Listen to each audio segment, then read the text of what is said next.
Hi, welcome back again to David's tutorial, and today I will show you how to order an emergency pizza on Domino's.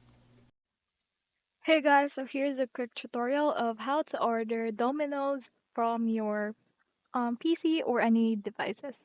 So if you want to order from your PC, then you can go on and search their website.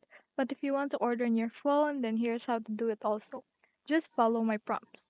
So from here, we have, let's say we will order this one, the buy one get one delivery, and it will just automatically deliver for you with that. See? Deliver with you, enter your exact location. You can also enter your address of which city are you in, your house number, your village number, and delivery instruction if you want to have it order in front of you or just leave it outside the door. And that's basically it. If you want to have menu, you can just order menu.